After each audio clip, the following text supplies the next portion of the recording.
Kalau ada air di dalam gelas, terus kita tuangkan sirup. Airnya kita sebut zat pelarut dan sirupnya zat terlarut. Saat pertama sirup dituangkan, sirup ini akan ngumpul di satu daerah. Daerah ini kita sebut sebagai daerah konsentrasi tinggi karena zat terlarut, yaitu sirup, pada ngumpul di situ.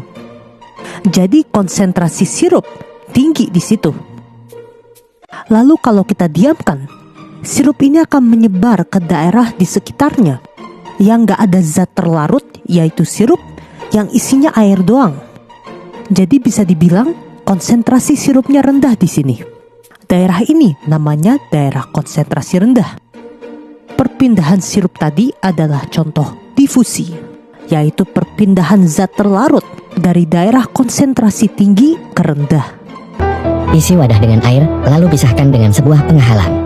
Sekarang kita punya dua bagian, yaitu bagian A dan bagian B. Lalu masukkan banyak gula ke bagian A, dan masukkan sedikit gula ke bagian B. Sudah pasti bagian A akan menjadi lebih pekat dibandingkan bagian B, karena bagian A memiliki lebih banyak gula. Karena bagian A lebih pekat, maka gula ingin pergi ke bagian B yang lebih encer. Atau bisa dibilang, larutan A yang memiliki konsentrasi zat terlarut lebih tinggi, ingin pergi menuju larutan B yang memiliki konsentrasi zat terlarut lebih rendah, untuk menyeimbangkan konsentrasi antar dua larutan. Tapi gula tidak bisa lewat, karena terhalang oleh membran semipermeabel, yang tidak bisa dilewati gula, tapi bisa dilewati oleh zat tertentu, contohnya air.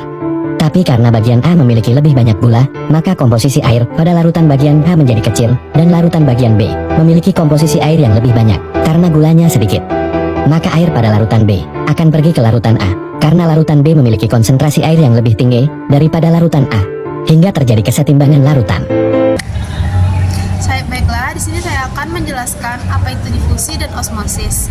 Difusi adalah perpindahan molekul atau partikel dari konsentrasi tinggi ke konsentrasi rendah hingga terjadi keseimbangan dan tanpa memerlukan energi.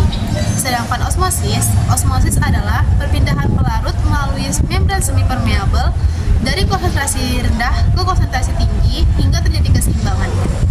Nah, selanjutnya adalah ciri-ciri dari difusi dan osmosis. Difusi memiliki ciri-ciri di mana perpindahan molekul dari konsentrasi tinggi ke konsentrasi rendah, dan proses ini memerlukan energi dan dipengaruhi oleh perbedaan konsentrasi serta dapat terjadi pada zat padat, cair, dan juga gas.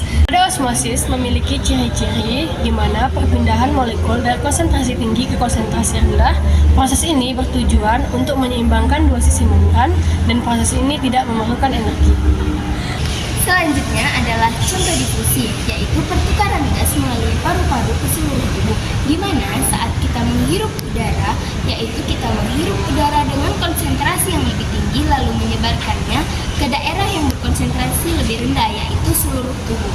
Contoh osmosis sendiri adalah penyerapan air di dalam tanaman melalui akar, di mana sel-sel akar memiliki zat terlarut yang lebih tinggi atau memiliki konsentrasi yang lebih tinggi dibandingkan zat-zat yang ada di dalam air di tanah.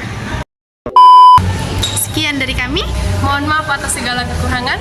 Kami akhiri. Wassalamualaikum warahmatullahi wabarakatuh. Dadah.